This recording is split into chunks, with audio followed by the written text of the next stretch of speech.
दोस्तों नमस्कार। दोस्तों स्वागत है हमारा यूट्यूब चैनल स्टार एजुकेशन में आपका। और आज हम एक बहुत ही मोस्ट इम्पोर्टेंट टॉपिक साबुन के बारे में जानकारी लेते हैं कि साबुन क्या है। साबुन को हम अपने डेली लाइफ में यूज करते हैं, चाहे वो बाथिंग में हो या वॉशिंग में हो या डेली शेविंग क्रीम बनाते हैं उसके लिए हो या हम शैम्पू के रूप में इस्तेमाल करते हैं। तो ये साबुन क्या होते हैं, किस प्रकार से बनते हैं, इनके बनाने की प्रोसेस को हम क्या कहते हैं, तो आइए दोस्तों इसके बारे में हम जानकारी लेते हैं। तो सबसे पहले है साबुन, सोप्स। तो साबुन क्या होते हैं? साबुन उच्च आणविक द्रव्यमान वाले हाई मॉलिक्यूलर मास वाले जो मोनोकार्बोक्सिलिक अम्ल होते हैं। मोनोकार्बोक्सिलिक अम्ल जो होते हैं, मोनोकार्बोक्सिलिक अम्ल के सोडियम और पोटेशियम लवण जो होते हैं उन्हीं को हम साबुन कहते हैं। यानी मोनोकार्बोक्सिलिक उच्च आणविक द्रव्यमान वाले मोनोकार्बोक्सिलिक अम्लों के जो सोडियम और पोटेशियम लवण होते हैं, सोडियम साल्ट और पोटेशियम साल्ट जो होते हैं उन्हीं को हम साबुन कहते हैं। ये तेलों, ऑयल्स और वसाओं, फैट्स के डाइल्यूट सोडियम हाइड्रोक्साइड और डाइल्यूट पोटेशियम हाइड्रोक्साइड द्वारा जल अपघटन, ये मोस्ट इंपॉर्टेंट है दोस्तों, इसको लगा के रखिएगा, जल अपघटन से प्राप्त होते हैं। किससे प्राप्त होते हैं? जल अपघटन से प्राप्त होते हैं। ये इसका फॉर्मूला दिया हुआ है, किस प्रकार से बनता है। तो CH2 COO C17H35, next CHO COC17H35 है और CH2 COO C17H35 है। इसको कहते हैं हम, इस पूरे फॉर्मूला को, ये होता है स्टेरिन यानी फैट, वसा, स्टेरिक अम्ल होते हैं। स्टेरिक अम्ल इसको कह सकते हैं।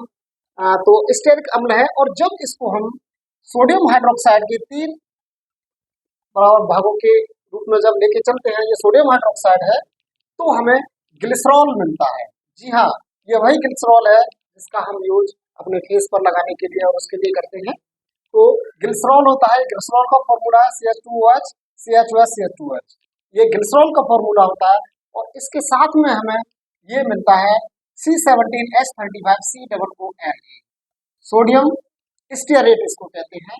और यही जो होता है ये साबुन होता है, सोडियम स्टीयरेट होता है ये, इसी को हम साबुन कहते हैं। देखिएगा और इसका क्या है प्रोसेस।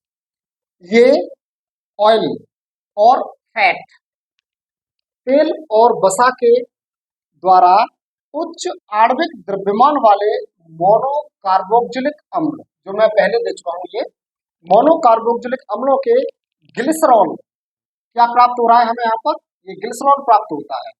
ग्लिसरॉल के साथ बने एस्टर होते हैं, क्या होते हैं ये एस्टर होते हैं।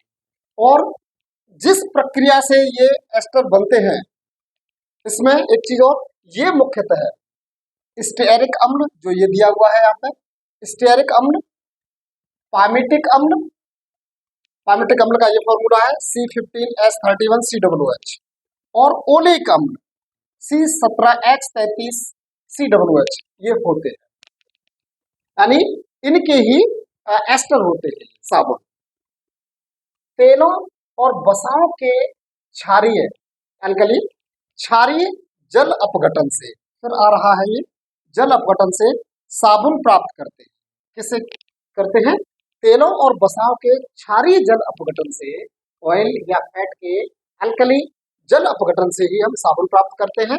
और इस प्रक्रिया को साबुनीकरण, इस प्रक्रिया को सैपोनिफिकेशन या साबुनीकरण कहते हैं। मोस्ट इंपोर्टेंट है, कौन सी प्रक्रिया को कहते हैं?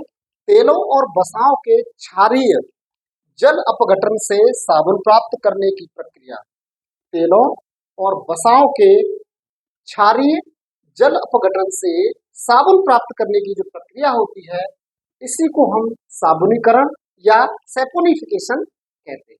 मोस्ट इंपोर्टेंट है दोस्तों, इसको टिक लगा लीजिएगा अपना। अब देखते हैं आगे क्या होता है। साबुन, सोप्स, ये 2 प्रकार के होते हैं। जिस प्रकार से जल 2 प्रकार का होता है, सॉफ्ट जल और हार्ड जल, इसी प्रकार से साबुन भी 2 टाइप्स के होते हैं।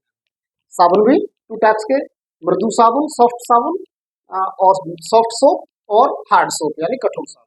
एक तो मृदु साबुन होता है सॉफ्ट और एक होता है हार्ड। मृदु साबुन का यूज करते हैं बाथरूम में, शेविंग क्रीम है, शैम्पू है, इसमें हम सॉफ्ट जो सोप्स होते हैं उनका यूज करते हैं, और कपड़े क्लीन करने में हम हार्ड साबुन का यूज करते हैं। तो यहाँ दिया है साबुन दो प्रकार के होते हैं, पहला है मृदु साबुन और दूसरा है कठोर साबुन। अब इसमें भी क्या होता है, पोटेशियम साबुन, यानी यहाँ दिया हुआ है पोटेशियम साबुन सोडियम साबुनों की तुलना में मुलायम होते हैं, मीन्स इन्हें हम मृदु साबुन कहते हैं। मीन्स समझने की जरूरत है कि जिस साबुन का इस्तेमाल हम नहाने में या बाथिंग में करते हैं या शेविंग क्रीम में करते हैं या शैम्पू में करते हैं, वो किसका होता है बना हुआ, पोटेशियम का। उसमें पोटेशियम के जो लवण होते हैं वह ज्यादा होते हैं क्योंकि वह सॉफ्ट होता है, रादर देन सोडियम।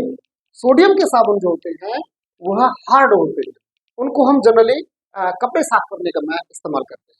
तो यहाँ दिया हुआ है पोटेशियम साबुन सोडियम साबुनों की तुलना में मुलायम होते हैं, इन्हें मृदु साबुन कहते हैं। सोडियम साबुन कठोर साबुन कहलाते हैं। सोडियम साबुन जो होते हैं वो कठोर होते हैं, इसीलिए हम उन्हें कपड़े वॉश करने के लिए यूज करते हैं।